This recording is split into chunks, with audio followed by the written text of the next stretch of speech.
Bismillah, Assalamualaikum warahmatullahi wabarakatuh. Solihah, di pertemuan yang sebelumnya, Ibu sudah bercerita tentang Abu Jahal dan Abu Lahab. Dan di pertemuan kali ini, Ibu akan bercerita tentang Musailamah al-Kadzab. Yang pertama, Ibu akan bercerita tentang nasab dan kepribadian Musailamah. Ia adalah Musailamah bin Hubaib al-Hanafi. Musailamah dilahirkan di wilayah Yamamah di lembah Hanifah wilayah Najd, masih wilayah Arab Saudi ya. Nah, usia Musailamah lebih tua dan lebih panjang dibandingkan Rasulullah. Ada yang menyebutkan ia terbunuh pada usia 150 tahun saat perang Yamamah. Masya Allah ya, usianya panjang ya. Musailamah adalah seorang yang memiliki kepribadian yang kuat, pandai bicara, dan memiliki pengaruh di tengah Bani Hanifah. Tutur katanya lembut namun menipu. Dia menyebut dirinya Rahman al-Yamamah. Namun, Allah berkehendak berbeda.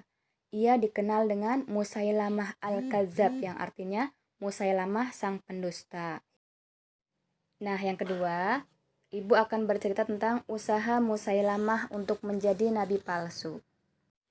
Di antara usaha Musailamah untuk menjadi nabi palsu adalah yang pertama, meminta kepemimpinan setelah Nabi Muhammad wafat. Ceritanya ya, pada tahun ke-9 Hijriah, tokoh-tokoh dari Bani Hanifah menemui Nabi di Madinah. Di antara mereka terdapat Musailamah. Karena merasa layak mendapatkan kepemimpinan, mereka mengajukan permintaan kepemimpinan. Nabi menolak permintaan mereka. Mereka menyangka bahwasanya Nabi Muhammad meridhoi Musailamah sebagai penggantinya. Tak lama kemudian, Musailamah mengumumkan kenabiannya di tengah-tengah Bani Hanifah. Padahal tadi kan Nabi menolak ya. Maka sejak saat itulah ia dikenal sebagai Musailamah al-Kadzab yang artinya Musailamah sang pendusta. Yang kedua, mengirim surat kepada Nabi Muhammad. Nah, setelah pengakuan kenabiannya diterima di tengah kaumnya, rasa percaya diri Musailamah kian bertambah.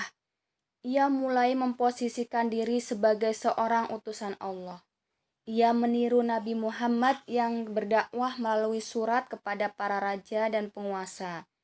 Ia pun mengirim surat kepada Nabi Muhammad. Yang ketiga, menjadikan Yamamah sebagai tanah haram.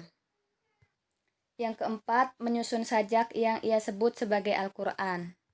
Dan yang kelima, untuk menguatkan posisinya, Musailamah menikahi seorang perempuan dari Bani Tamim, yaitu kabilah besar di masyarakat Arab. Untuk bagian ketiga, Ibu akan bercerita tentang Perang Yamamah. Ketika Rasulullah wafat, Abu Bakar radhiyallahu anhu menggantikan beliau memimpin umat Islam.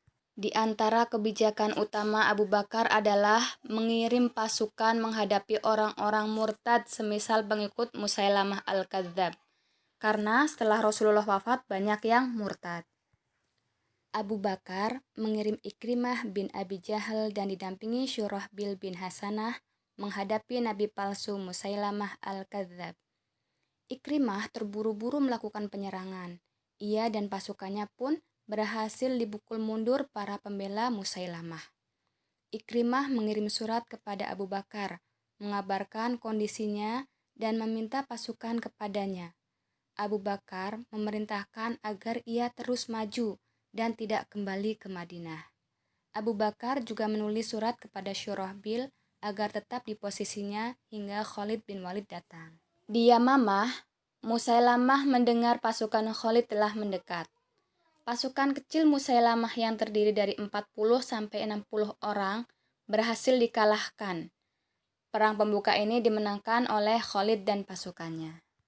Dengan pasukan besar, tidak kurang dari 100.000 orang, pasukan Musailamah al-Kadzab berada di atas angin dan berhasil menekan 12.000 pasukan kaum muslimin di awal peperangan. Mereka berhasil memporak-porandakan pertahanan kaum muslimin. Dan akhirnya Musailamah al-Kadzab dan para pembelanya terpojok dan lari ke kebun yang memiliki pagar yang tinggi. Nah, pasukan sebanyak itu membuat kebun menjadi penuh sesak. 6.000 pasukan Musailamah berlindung di dalam kebun itu. Kaum muslimin berusaha mengejar mereka, namun tak mampu memasukinya. Hingga akhirnya Al-Bara bin Malik diangkat dan dilempar ke kebun itu. Al-Bara pun masuk ke dalam kebun. Gerbang kebun akhirnya terbuka. Tempat para petani itu kini berubah menjadi medan laga, menjadi tempat berperang. Pasukan Musailamah Al-Kadzab kian terpojok, sampai akhirnya tewaslah si nabi palsu Musailamah Al-Kadzab di tangan Wahsy bin Harb. Inilah akhir dari kisah nabi palsu Musailamah Al-Kadzab. Ia berdusta atas wahyu hingga kini gelar Al-Kadzab, artinya si pendusta, selalu disandang di akhir namanya. Kehinaan ia dapatkan di dunia dan kelak di akhirat sana.